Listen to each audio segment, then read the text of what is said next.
Hello and welcome to an introduction to McKay, Chapter 21, Ideologies and Upheavals, which covers the period 1815 to 1850.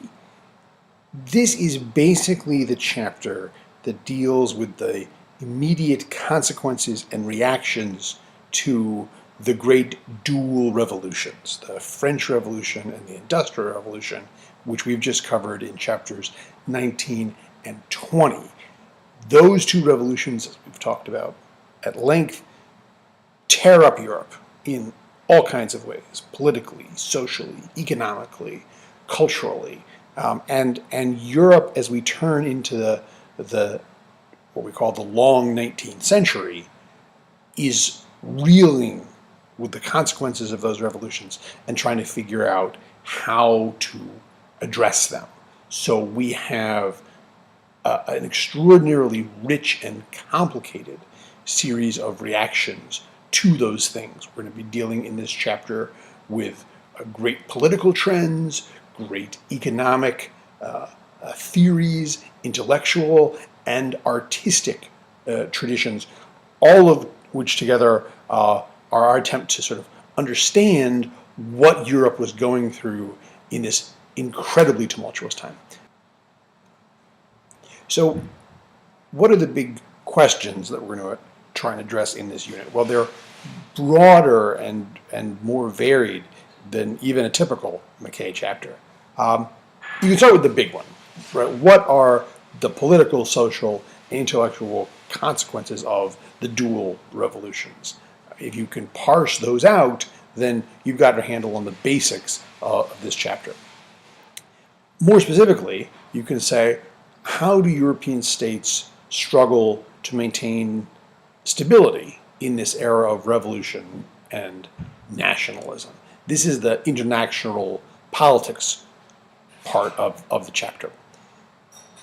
Then there's the intellectual political question, which is what ideologies arise in response to industrialization. Industrialization has thrown economics, politics, society, class into a mixer. What happens? How do people react to that? What are the new theories that are going to come out of that? And then finally, trying to sort of bring the political and the economic and the artistic and the social together is this idea of romanticism, and how is romanticism a reaction to each of the dual revolutions, to both the economic and social changes of the Industrial Revolution and the political nationalistic challenges of the French Revolution. So these are the big questions that you sort of try and keep in mind as we move through this. There are 5 sections in this chapter.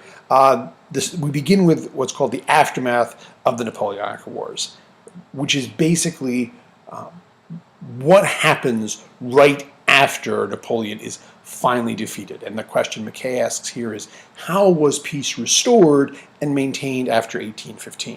1815, of course, being the Congress of Vienna, and this charming devil is, of course, Talleyrand, the great, the mercurial, the snake-like Talleyrand, who is has a starring role, probably his greatest role, at the Congress of Vienna.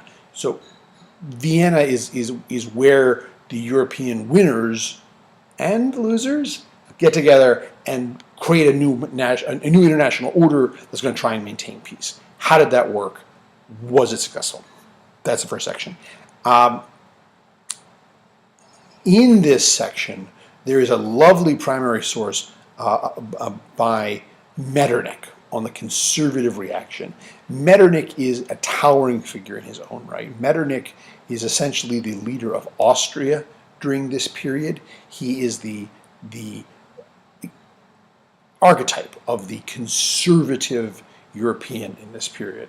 And conservatism is something we're going to spend a lot of time on. It has a very particular meaning in this era. Not exactly what we think of as conservative in 21st century America. And Metternich defines what that conservative reaction is, this attempt to control and limit the forces that have been unleashed by the French Revolution. How do we limit revolution? How do we put nationalism back in the bottle? How do we conserve that which is great about Europe and stop this dangerous radicalization? That's Metternich. Be sure to spend some time with him because he matters. The next section turns to ideology and the spread of radical ideas.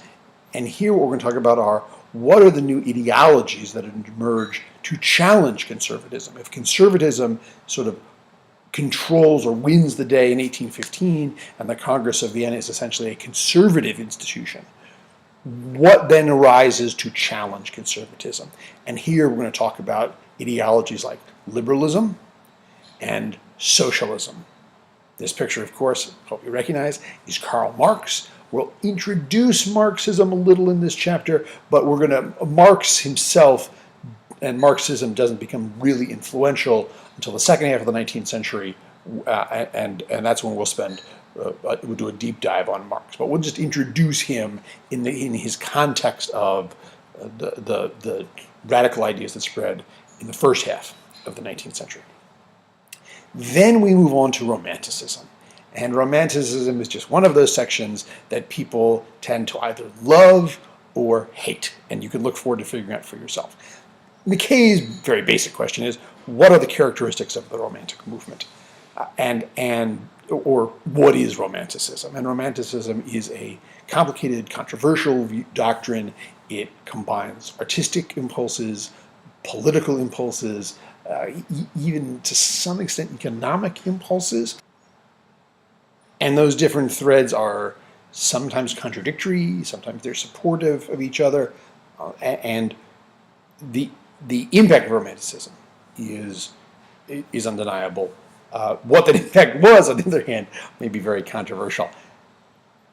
As you're trying to understand and figure out Romanticism, you should make sure you take some time with Adam Mickiewicz, who is our first real Polish figure in McKay. He is a great Polish nationalist, and we're going to begin talking here about nationalism and its impact. What is nationalism? We're going to spend some real time on that because it's during this period, right here in the beginning of the 19th century, where the idea of the nation and the nation state really becomes important for the first time. And this is a good time to stop and look at the history, the sad, tragic, glorious story of Poland. Poland, of course, having been victimed of the partitions of the 18th century. Now Polish nationalists in the 19th century are trying to deal with that. And what does that mean? And so make sure you spend some time with him and his work. Then McKay sort of picks up a chronological thread. He's laid the foundations for you. He's gone through theology. He's gone through Romanticism. Now he's going to pick up the political story chronologically.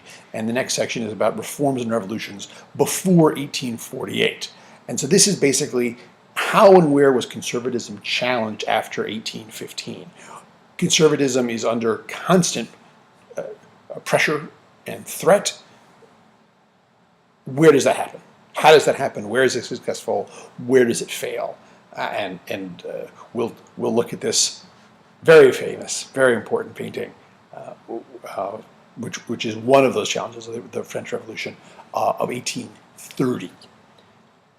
In this section, please be sure to pause and read a little bit about Germaine de Staël, who is one of the great early feminist icons. She's an intellectual, she's a writer, she is involved very deeply in the controversies and the revolutions within French society during this period.